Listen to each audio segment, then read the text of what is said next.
Graça e paz, meus queridos irmãos. Eu sou o pastor Kyler e eu estou mais uma vez aqui no templo da Segunda Igreja Batista do Cidade Nobre, em Ipatinga, para poder dar sequência ao nosso estudo sobre os mandamentos recíprocos, o nosso estudo sobre a comunhão dos cristãos.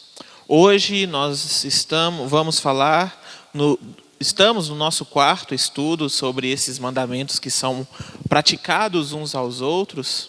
E antes de começar o nosso estudo em si, eu quero que você pare um pouco e pense na nossa igreja.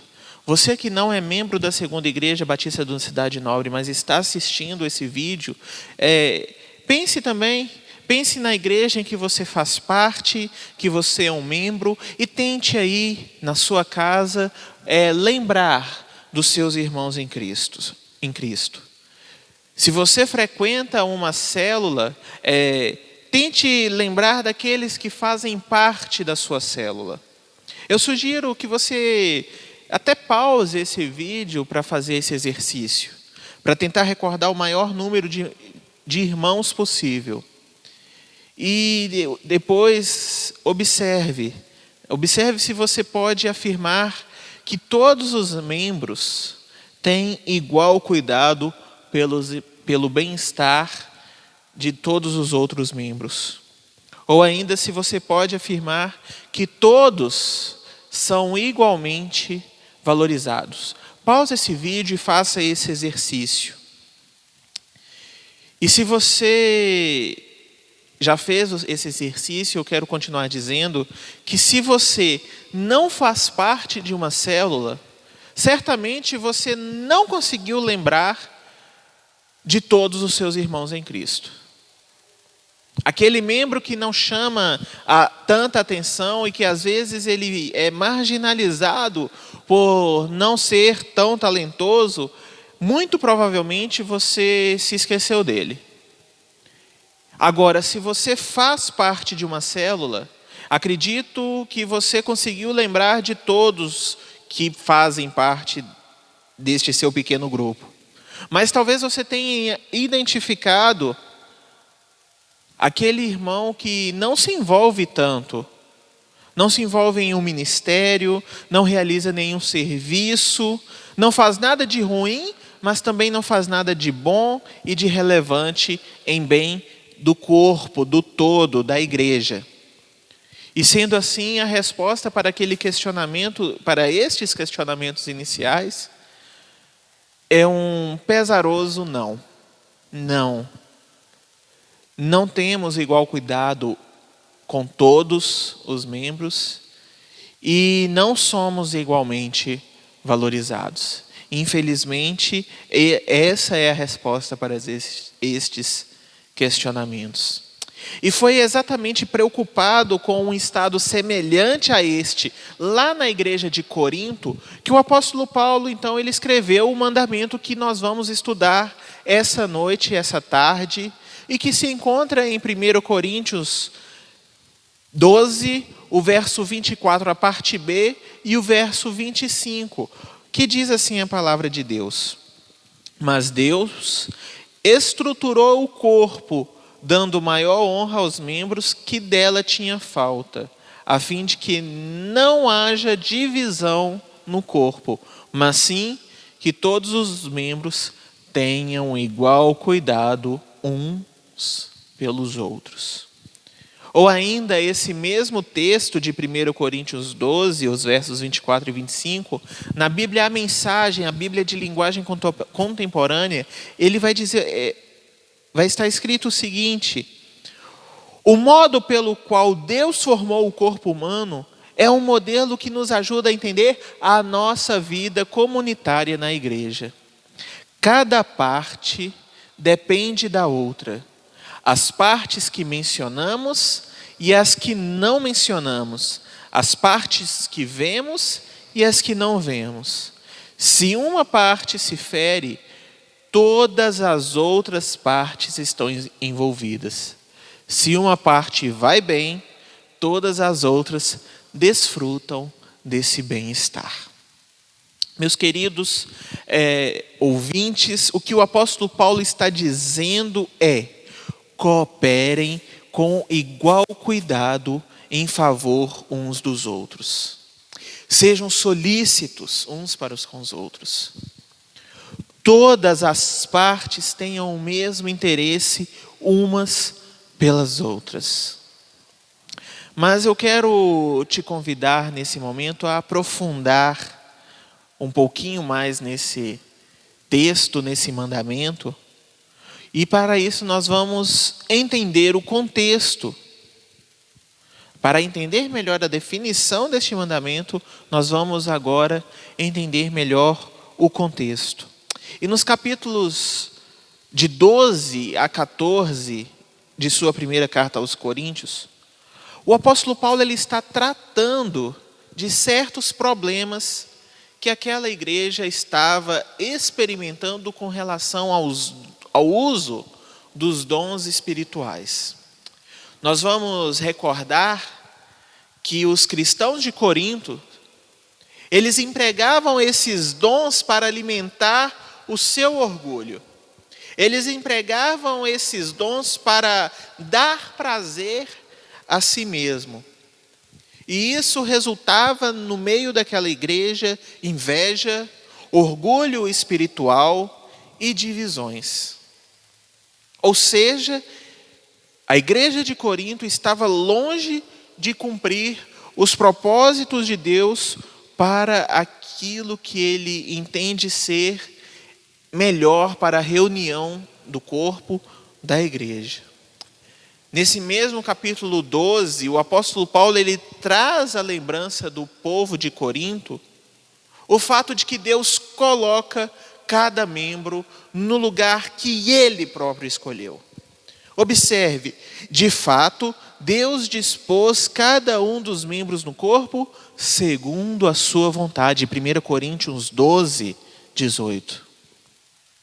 E o Espírito Santo de Deus dá os dons distribuindo de acordo com sua própria decisão. E sobre esses dons, cada um de nós vamos receber para servir uns aos outros. Isso está em 1 Coríntios 12, 11, que diz: todas essas coisas, porém, são realizadas pelo mesmo e único Espírito, e Ele as distribuiu individualmente a cada um conforme Ele quer. Ou seja, cada membro tem posição e função. Todo membro é importante. Nenhum membro é desnecessário.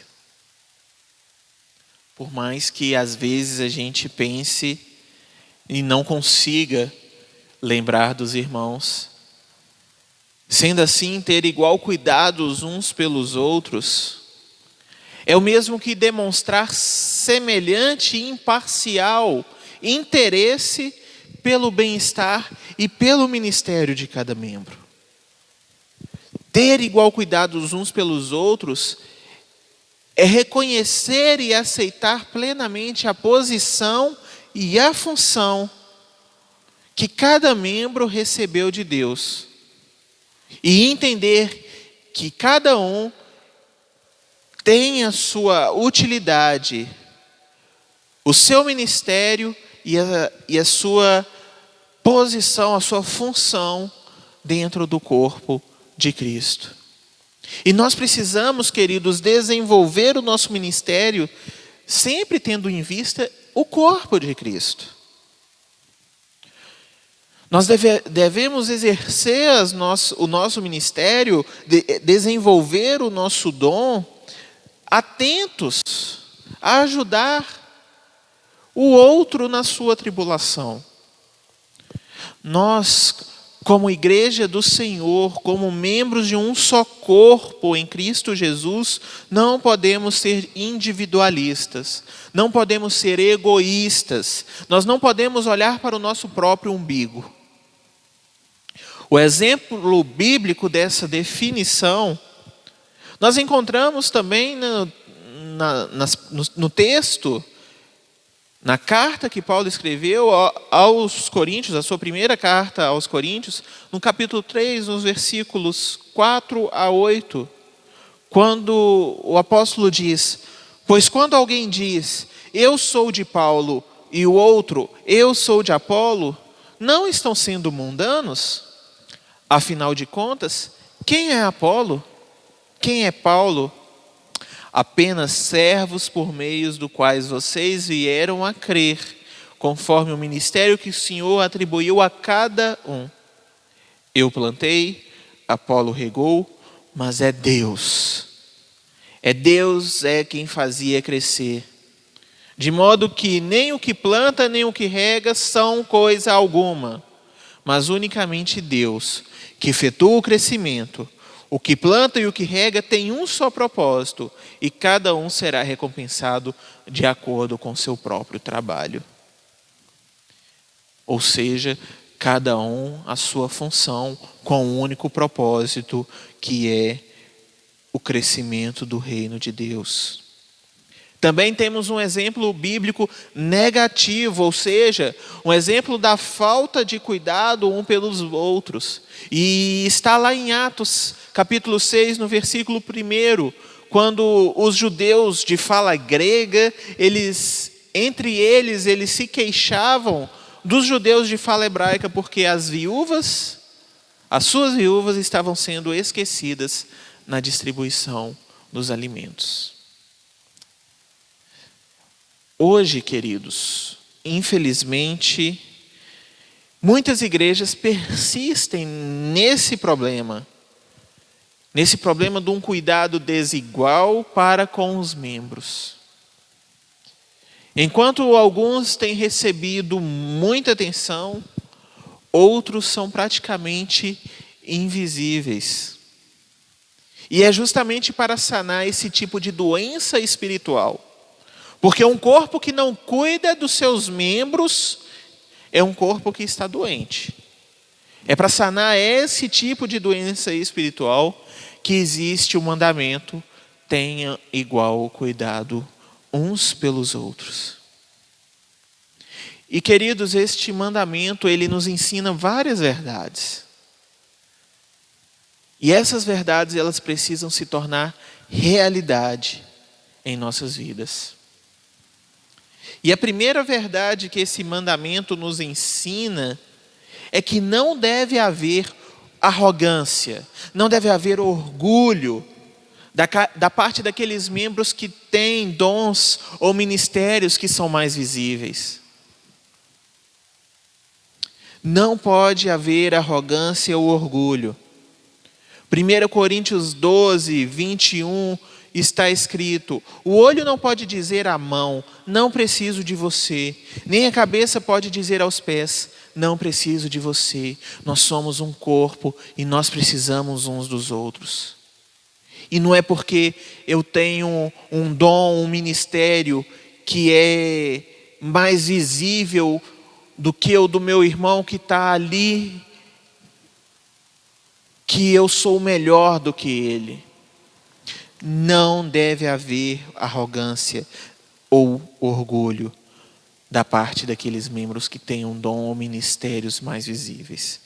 Como também não deve existir inveja ou ciúme da parte daqueles membros cujos dons e ministérios são mais corriqueiros e menos aparentes, menos visíveis.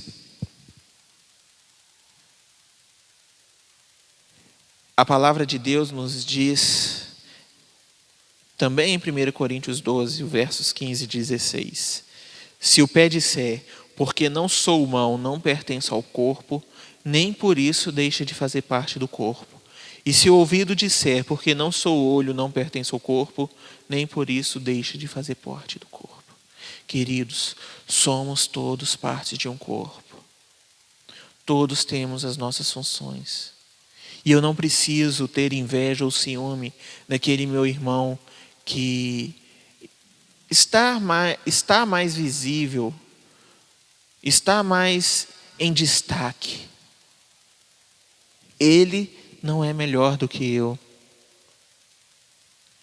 Uma outra verdade, e que também precisa se tornar uma realidade em nossas vidas, é que todo membro, reconhecendo o seu dom e o seu ministério, todos os membros são importantes para o bem-estar do todo, de todo o corpo.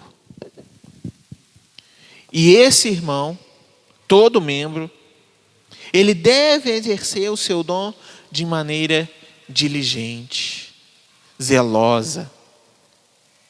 Romanos 12, o versículo de 6 a 8 vai dizer: temos diferentes dons, de acordo com a graça que nos foi dada.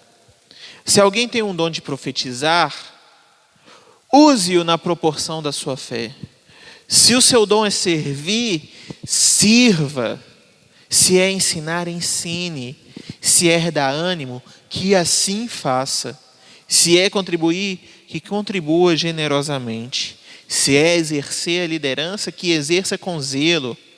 Se é mostrar misericórdia, que faça com alegria. Nós somos importantes e nós precisamos exercer os nossos dons, o nosso ministério dentro desse corpo, para o bem-estar desse corpo. Uma quarta verdade que esse mandamento nos ensina é que se algum membro do grupo sofrer de qualquer maneira, seja um sofrimento físico, um sofrimento espiritual, um sofrimento emocional ou financeiro, todos os outros membros do grupo deverá interessar-se pelo seu caso. Nós devemos demonstrar interesse e preocupação com o nosso irmão de uma forma ativa e com compaixão. E da mesma forma, se um membro foi dado alguma honra especial, todos os demais membros deverão alegrar-se junto com ele. Olha o que nos diz a palavra de Deus em 1 Coríntios 12, 26. Quando um membro sofre, todos os outros sofrem com ele. Quando um membro é honrado, todos os outros se alegram com ele. Ou ainda Romanos 12, 15. Alegrem-se com os que se alegram e chorem com os que choram. Essas verdades precisam estar vivas no nosso coração. Elas precisam ser realidades em nossas vidas. E queridos, quando todo membro de um determinado grupo, ele é igualmente solícito em favor dos demais. E detalhe, isso é válido para qualquer lugar, para qualquer ambiente, seja na sua faculdade, no seu trabalho, na sua escola, dentro da sua casa, com seus amigos. Se todo membro for igualmente solícito em favor dos demais, a unidade do grupo ela se preserva. Não só se preserva, ela aumenta.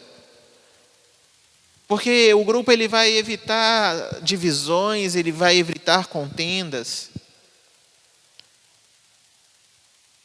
Rivalidade, orgulho, inveja, autossuficiência dentro desse grupo, elas serão dominadas. Sendo este grupo uma igreja ou até mesmo uma célula, esse grupo vai apresentar ao mundo, meus irmãos, um testemunho harmonioso. E certamente muitos vão reconhecer esse grupo como um grupo de verdadeiros discípulos de Jesus, verdadeiros cristãos. E aqui, queridos, já caminhando para o final do nosso estudo, eu gostaria de destacar para você a importância de fazer parte de uma célula. A importância de estar presente em um grupo pequeno. No meio de uma igreja com 1.500 membros ou até mesmo com 150 membros, é impossível ter igual cuidado com todos. Mas certamente dentro de uma célula com 10 a 15 pessoas, uma célula que se reúne semanalmente, onde todos têm liberdade para compartilhar, esse igual cuidado, ele é possível. Quando uma pessoa pertence a uma célula, ela sabe que é amada, ela sabe que é cuidada, e da mesma forma, ela ama e cuida dos demais irmãos. As células, meus queridos, entendam isso. As células, elas não são um ministério ou uma programação dentro da igreja. As células são a igreja, a própria igreja, nos lares. Para sua reflexão pessoal essa noite, eu gostaria que você fizesse aí uma autoavaliação e pensasse em nossa igreja, em sua igreja. Existem membros que recebem menos atenção e honra? Existem aqueles que nós podemos chamar de comuns? Como tem sido a sua atitude? Como tem sido a minha atitude com esses membros? O que eu tenho feito para demonstrar a essa pessoa o meu apreço por ela? O que eu poderia começar a fazer por essa pessoa? Lembre-se, querido, que o cristão ele precisa olhar para frente. Ele precisa pensar nas pessoas que estão ao seu redor. O cristão ele precisa copiar o exemplo sublime de Jesus Cristo, que deu a sua própria vida em favor dos seus amigos. Pense nisso e que o Deus eterno nos fortaleça para que nós possamos obedecê-lo e que estes mandamentos que nós temos estudados, eles possam fluir em e através da minha vida, da sua vida e da vida de cada membro da nossa igreja. Nós vamos orar nesse instante. Abaixe sua cabeça. Pai querido, muito obrigado, Deus, pelo que o Senhor tem feito em nossas vidas. E eu peço agora, ó Pai, que o Senhor nos fortaleça. Nos fortaleça, ó Pai, para que nós possamos obedecer os seus mandamentos. Obedecer, ó Pai, cada um desses mandamentos que devemos, ó Pai, praticar uns aos outros. Deus, use a minha vida, use a vida de cada família, cada membro da Segunda Igreja Batista do Cidade Nobre. Cuide, ó Pai, dos nossos irmãos que estão nos seus lares nesse momento. Proteja-os, ó Pai. E, ó Pai, que isso que tem sido ensinado possa sim, ó Deus, fluir através das nossas vidas. E que, como foi dito aqui essa noite, ó Pai, que as pessoas possam reconhecer cada um de nós como um verdadeiro discípulo, um verdadeiro cristão, ó Pai. Que o mundo possa enxergar em nós essa realidade. Obrigado a Deus por tudo que o Senhor tem feito em nossas vidas e continue a nos proteger e a cuidar, a suprir as nossas necessidades. Essa é a minha oração no nome do teu Filho amado Jesus. Amém. Queridos, no nosso próximo estudo, nós vamos estudar o mandamento sujeitem-se uns aos outros, que se encontra em Efésios 5, dos versos 18 a 21. Que Deus nos abençoe e até semana que vem, se assim Deus nos permitir, fique em paz.